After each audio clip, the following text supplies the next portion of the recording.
We are dueling with the devil. A Diablos.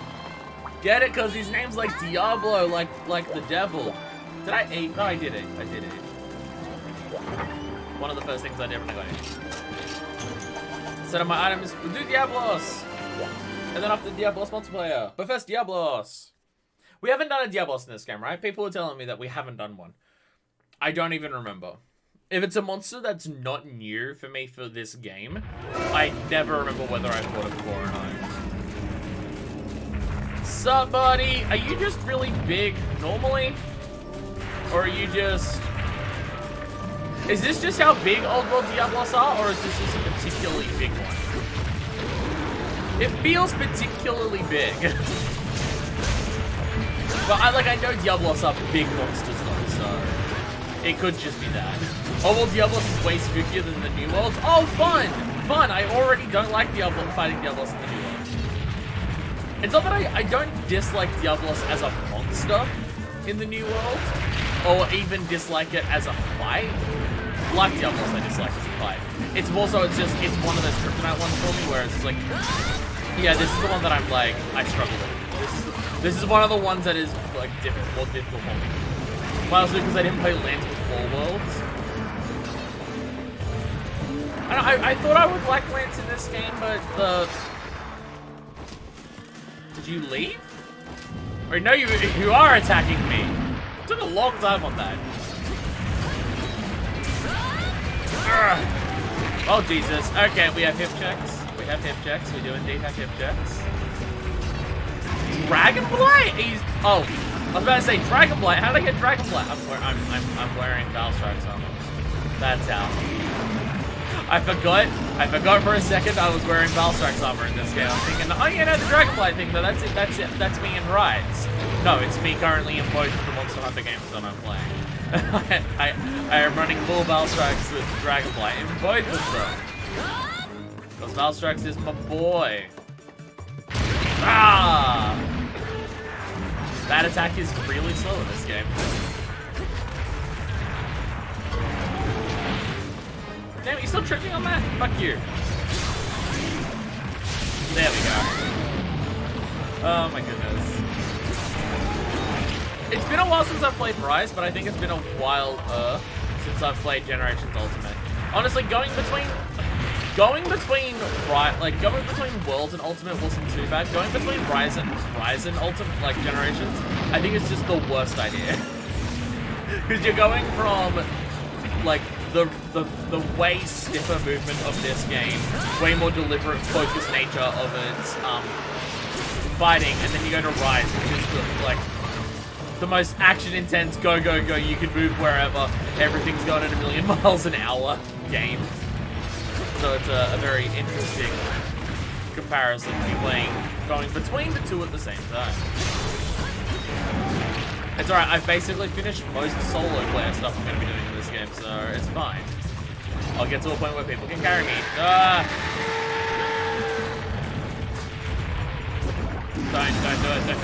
Don't do it! Diablos, I said don't do it! Get out of here. Oh, Jesus. The hip checks! Oh, I think that was actually just a test. Oh, God. I tried to block that, and it didn't work. I am rusty. I am rusty. I am rusty at this game. Because I don't think I've played any of this since the last session that we did of this. Dying that early in a hunt is really bad in this game. Because of the way the health system works. Diablo said no healing for you. Diablo's just so mean. Wait, supplies did arrive. I should pick up that stuff while I'm here. Supplies did arrive. This is one of the newer maps. I have no idea how to get around this place. I will actually need this to work out where I'm going. I should pick that up. Yeah, I did the last session of Generations, where we did all the deviants and stuff, and then I did a session of like a stream of Rise after that, and then it's been about 2 or 3 weeks even since then. So yeah, it's probably been a good month since I've played this. So, you know, rusty. Oh, hi, buddy! Hi! You heard I was coming and you're just like, oh, I'm gonna show up too, yeah.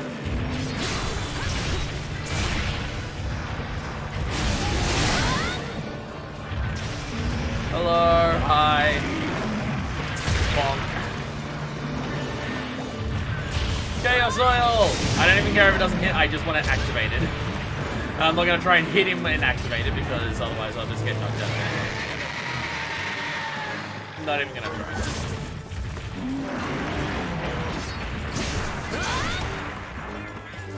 Come on, come get me!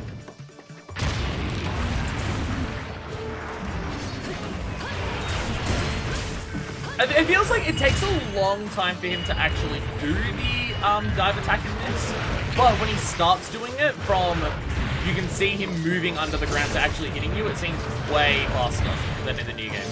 So the idea is that you have to wait for longer, and if you want to try and do the Superman dive out of it, you've got a much shorter span of time to like see it and then react to it. So you're really just waiting with anticipation, waiting for him to actually do the dodge. Do the attack so you can do the dodge. I'd like to pick up my first aid meds. Thanks, buddy! God damn, the radius of roars in this game is so huge. Another thing again from Rise, where I feel like the radius of roars in Rise is very, very, very tiny. Or that may just be because I'm not actually sure what the radius is.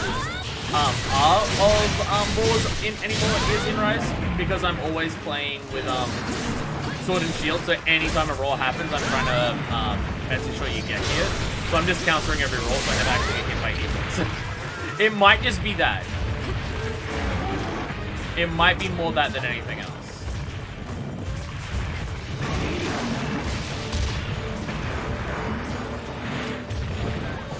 There we go. Successfully healed. Yay, I'm not doing terrible. Ah, once again.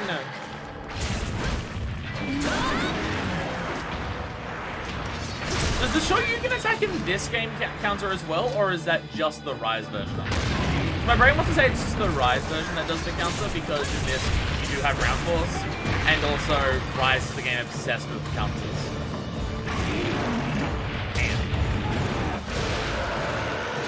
It's a little upsetting that Rise is just like already kind of not relevant to like Monster Hunter community anymore. I was discussing it before I started the stream. Or at least I think it was before the stream. That I wish Rise at the festivals the way World did. So I feel like it was the festivals more than the content that came out that kept like the player base alive and like continue going. Because the festivals were a big excuse to come back and do a lot of stuff, comparatively. Because most of my playtime in base world, at the very least, was definitely festivals. Like every festival is when I'd come back, do a lot of stuff. Do you like event quest grinding for both like decorations or just getting all the new stuff that they unlocked with it, doing the daily stuff to get the tickets. I feel like the festivals, at least for me, were the thing that kept me coming back to World, rather than just like the new content and stuff was cool when it dropped. Like getting, oh shit, a cool throw fight. Oh cool, a behemoth fight, nice. Like getting that stuff was definitely cool. But that stuff happening, I mean, I know for other people it's different. People really got into the full control grinding it. People spent a long time trying to, you know, even just kill behemoth in the first fucking place. So I know there was that. But at least for me, like, I would come back for those fights and do just those fights, but it wouldn't keep me, like, continuing playing the game when that happens, like, consistently. But it was the festivals where I would get, like, right, the 2 weeks that a festival's going for, my life is nothing but Monster Hunter again. I don't know whether that experience rings true for other people, but for me that was very much the case. And so having the weekly single event quest in Rise is just not quite the replacement that, you know, it had. And even when it wasn't a festival, there would be certain event quests that would bring me back to grind. Because it would just be like, oh, this one particular event quest is really good for grinding this one particular thing. Evidently, that was more of an Iceborne thing. But even in World, it still happened. It would just be like, yo, this week there's that quest of hunting 5 monsters in a single map that gives you the increased chance of getting the gold and silvers. And these are a bunch of monsters that you don't have gold crowns for. Maybe you should come back so we can do it. And I'm just like, hell yeah, let's go. And I'd come back maybe that week. Stuff like that. I know, because I also know there's a lot of... Oh. Painful right now. Oh no, I didn't. It is underground. I also know there's a lot of people where the whole... What they called games as a service system is what they said ruins worlds for them. Because they felt like, oh, if they didn't keep up with the game, they would miss out on stuff, lose things and everything like that. And... like, at the start, I get that feeling a little bit, but I definitely feel that overall... Oh, Jesus Christ. But I definitely feel overall that, World and Iceborne did a very good job of just, like, the weekly event stuff and the festivals were there to make people want to come back and play it for a little bit. But if you didn't get everything during that moment, you would get that stuff eventually again. Admittedly, like in baseball, it did take a while. Like, it was a while before they started redoing the festivals. So if you missed out on the daily tickets for a particular festival, it would take a while to come back. And when they first introduced the Arch Methods, it took a while for the Arch Methods to come back. But they did always come back, and I think by Iceborne, it was definitely much better, where it was just, if you miss out on something, it'll be a little bit before you get it back. And then obviously, now that it's in a finished game state, it's just literally rotating festivals all the time, and there is always a festival going on. So you'll never miss out on stuff at this point. But I don't know, like a lot of people criticize the game service aspect of World and Iceborne, saying I don't like it. It's making me miss out on stuff. I don't want to keep up with it.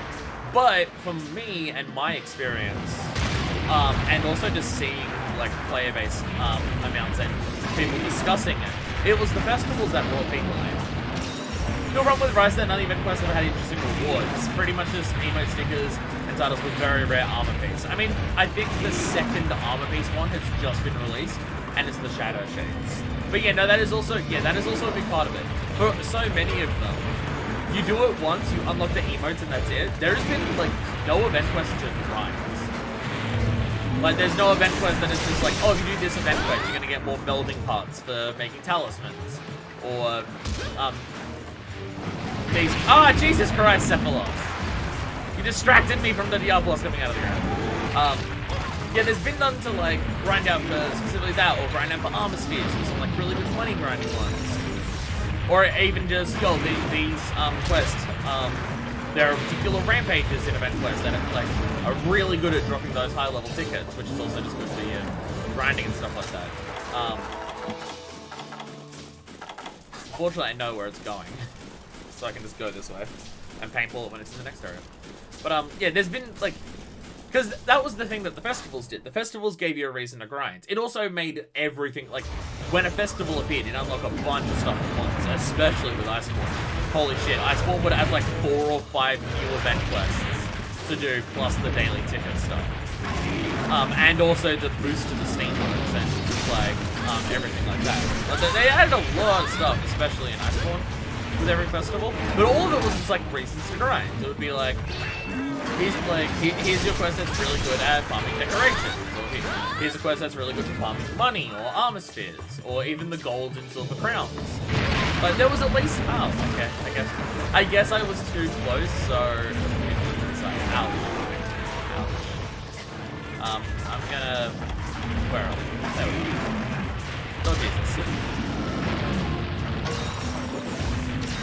Yeah, like all of the event quests and festival stuff, it's just been great. They've all been excuses to grind, but they've been good excuses to grind that encourage you to want to be back to come back for a while. Again, maybe other people think differently. Maybe the reason they haven't done that for Rise is because they thought it caused too much criticism in World and Iceborne, so they haven't done it. But I would also very much say that, like, I don't know, I feel like it's an entire topic that I have with multiplayer games And I have no idea how much people agree with me, but from my personal experience, it's what it always is for me. And like the way other people talk about multiplayer games, it feels like the same thing happens, but just it's not acknowledged. And it always and like I know Monster Hunter isn't explicitly a multiplayer game, but when you get into the end game and you're grinding stuff, a lot of people do that like a lot in multiplayer. But the concept is similar to a lot of multiplayer games where people criticize Rise because of its lack of content, which if you want to compare it to Base World, is just not true.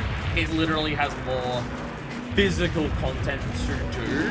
There is more monsters, there is more armor sets to do, there is more different types of things there. Like that is just all factually true. But you could definitely argue that it doesn't have as much, it doesn't do as good a job as incentivizing people to continue playing. Which is, again, is similar to a lot of multiplayer games. I say, come on! Just let me fucking heal, you dick. Stop for 4 seconds! Let me heal. Fuck. Asshole. Oh, he's leaving, thank God. I can take another one of these. You know what? I take so much damage, take another one. But, yeah. Especially like with the Switch lineup of multiplayer games, I see a lot of people criticizing it, and it's criticizing the lack of content, which I think is half true. I think it's more so about the fact that there's a lack of incentivizing you to continue playing the game, and in some cases, that is just lack of content. But for a lot of it, it's lack of single player content. Mario Tennis Aces has the same issue with Mario Golf Super Rush, in that the single player stuff is barely existent, so your main reason for playing the game is multiplayer. And both of the games have very good multiplayer, other than the fact that the online sucks. I would play Mario Tennis Aces a hell of a lot more when it came out if the online was half decent, but unfortunately it's not. But both of them have the issue, and honestly, ARMS had the same issue when it came out. Of, okay, you can do a bunch of multiplayer stuff, and the multiplayer combat's fun. It's fun to go against people, but just like, other than playing it for the sake of enjoying the actual core gameplay, what are you getting in-game for doing multiplayer matches in those? And the answer is fuck all. In ARMS, it was just like, oh, well, you get a little bit of, points, so you can, like, do the arms grabber some more. And it's just like, okay, that's not very interesting. They've expanded it now, and it's now got the badge system, leveling up things for the party rushes and stuff like that. It's got way more now than it did, and it's way better. It needed to launch with that. It's not even necessarily more content, but just more reasons to play, more incentivizing you to want to do stuff. Mario Tennis Aces was the same thing. What did you get for actually playing against other people?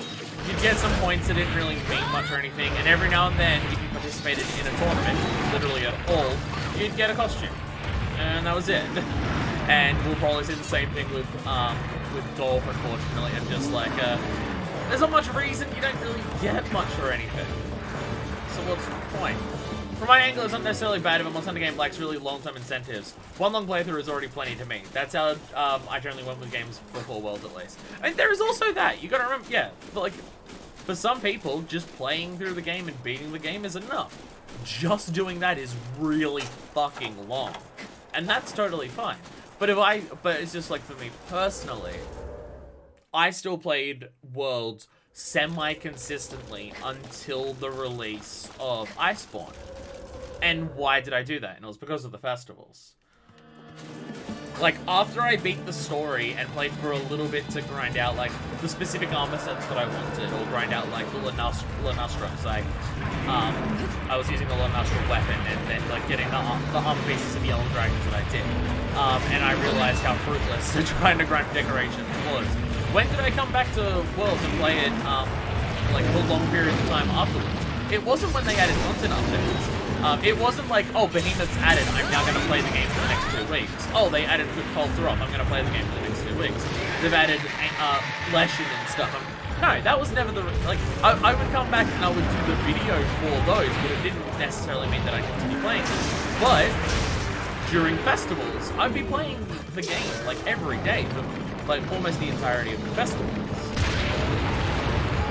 Because I wanted those daily rewards. There would be a shitload of event quests that would have all different reasons for grinding.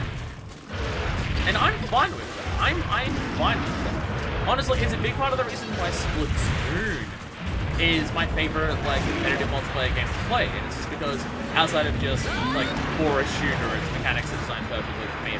It's a shooter where your movement is way more important than your shooting. So it's perfect for me in that regard. But Splatoon always has shit to do. You've always got like levels to increase, money to get, to buy new weapons. Splatoon 2 really enhanced like the gear system with getting the different drinks and getting the different tokens, so you can try and like get all your different gear to have specific abilities on it that you wanted.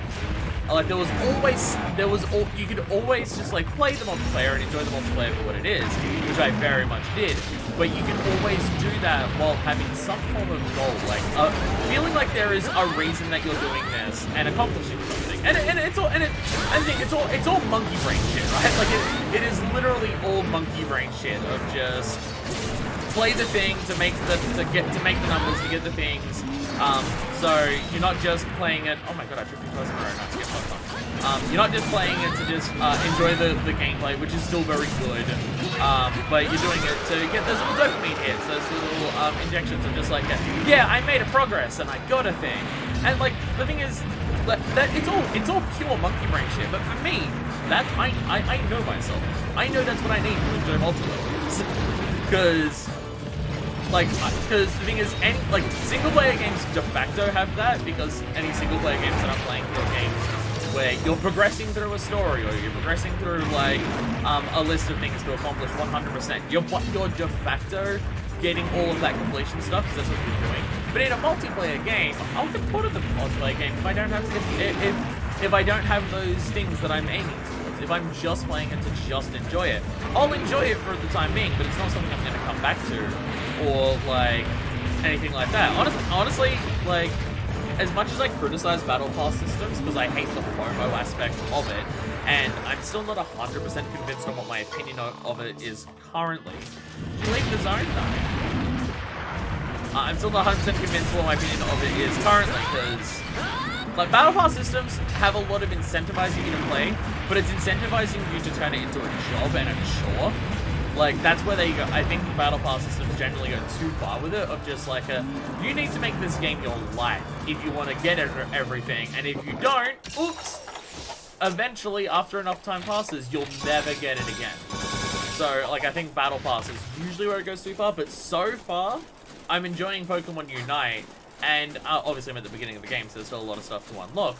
But it has that monkey brain shit of just like, okay, the battle pass stuff, I can do the daily tasks on that. And the daily tasks are usually pretty simple. I've got the weekly things that I'm aiming for. Like, there's so many different challenges and stuff to complete. And a lot of it is to lead into the monetization of the game, of having a billion different currencies and everything like that. And all of that still disgusts me, so... and I'm still not a fan of that, and I do worry that the battle pass will get to a point where it's just like, if you're not playing the game consistently for the entire season of the battle pass, then you will not get everything, and if you miss out on that stuff, you'll never have an opportunity to get it again, and then the next battle pass starts right after it. So, and the thing is, if I start feeling like there's too much FOMO with that, I will also drop the game. If it goes too far in that, I'll drop the game. That's why I don't play Fall Guys. I really enjoyed the actual gameplay of Fall Guys, and I liked unlocking the new stuff and getting all of that, but feeling like there was a pressure in a season to like get enough points and to level up to make sure I got to the top level so I'd actually get all of the extended pieces that I wanted. And if I didn't get it in that time, I'd never get it. Like that's why I dropped it. That's why I dropped it. So I don't know at this stage if it's because in Fall Guys, if you did poorly at matches, you would get less points. You had to level up the points to do that. Where in Pokemon, it's complete certain missions. So even if you're not winning every match, you can still work towards completing those missions. But you know, I'm also winning almost every single match that I'm playing Pokemon. You know, so that makes it easier. I guess what went kind of similar to me in terms of playtime, but during some festivals, I wasn't doing that usually at the time, which is a bit of a downside with the system. No, it absolutely has that issue. So if you don't feel like you're into the game when the festivals come around, then it's still not gonna convince. Oh, I'm not even in a hot zone right now. I don't even. You're not gonna feel convinced to play the game just because of that if you're not into the game. And that's totally fair. I guess also ended up being my most played game in scene by hidden margin though. That was in part due to festival stuff and post-release content. Also partially since World Last One count for the same game despite being almost two. Well, I think I know. Ow. How'd that hit me? I thought I was blocking. I think I know my playtime for Base World before Iceborne came out was around the 450 mark in terms of hours, and with Iceborne it's a total playtime, so it is included in that 450. But my playtime for... Why are these attacks hitting me? What the fuck is going on? But like my playtime for Iceborne now is around 1,200. So I know that it's about 800 hours that I put into Iceborne and about 450 that I put into World, which is fucking ridiculous. I don't know if there's been any game in my entire life that I've played more than I've played World and Iceborne. Even just Iceborne on its own, I don't think so. There's probably games that I've played more than Base World, just with how many times I've repeated some of those. But Iceborne, I don't think any game has topped just Iceborne solo even. Is it leaving? I think it's leaving. Yeah. But yeah, yeah. So I think there was enough stuff in Iceborne, and also the content for Iceborne was coming out faster. Or at the very least, there was because it took like. No, it was faster because it took like just over a year for everything to come out for World and Iceborne. The game came out in September, Fatalis came out in October, and that was the end of the game. And like the fight and like World was at January, and I think it was January the next year that The Witcher came out. Hey, it's slipping. So there was that, but also the Archtemplars didn't come out until like April and stuff, so it was a little bit longer. But also just I don't know. Base game Iceborne for me had a lot more a lot more of that incentivizing to play just in of itself more than just the festival. So I definitely kept up with it a lot more because of that. Stuff like grinding lands, wanting to get all of the stuff that was there. Like there was just a lot more to it. Unlocking all the stuff, getting to like high enough hunter ranks to go to all the special quests, fight all the unique monsters and stuff like that. Oh, like, again, I'm not saying that the system of incentivizing people to play the game works for everyone, but I know for me it's what I need. If it's going to be a multiplayer, the single-player games de facto have it. Come here, dickhead! Really? Oi! Really? You're gonna do one attack? Oh my god, you asshole. Really? You're gonna do one attack and then waltz off to... Fuck you. Fuck you. Fuck you. Seriously? One attack in this zone and you're piecing out. Oh, you're a prick. Fucking prick. Asshole son of bitch shit. Well, it's in zone 10 now, which is a dead end, so hopefully it'll be asleep by the time I get there. Fucking prick. Definitely paid more than me. I was around 200 to 300 for base world and ended up with the 500s for Iceborne. Yeah, I really got into the festivals. Also, keep in mind, I was trying to get all the gold, the achievements for all gold crowns, which I don't have for either World or Iceborne, which is very frustrating. Because like I was trying to get those, and in base world I got close. I only had the elders left. I had every base monster. I just didn't have the elders, but I was never gonna get it for the for all the elders, because when you got the event quest that farm it, it's a lot more. There we go. It's a lot easier when you've got the event quests that do it, because there's 5 monsters at once, and just doing it, like, I was getting a gold crown for at least one monster, one every 2 quests for all the base monsters, and then like I managed the ones that weren't in those event quests I got just naturally on my own. But for the Elder Dragons, you've just got to farm investigations, and it was just not working for me. It was very annoying. Gold crowns is insanity. It really is. Like, the luck is too hard. It's too far to try and reasonably go. Like, I want to get all of the trophies in Rise, but I know that Gold Crowns is once again a thing in that, so, you know. Bam. 28 minutes. Hey, Silver Crown. Silver Crown, it was actually just a bit big. For me, I need rewards in events I am actually interested in beyond extra money materials, etc. Otherwise, I won't be interested beyond just enjoying playing the game. It depends on the situation. It depends on the situation for me. But like, yeah, like when I would go into the festivals, my first goal was always get the new armor, get the new event weapons, and stuff like that.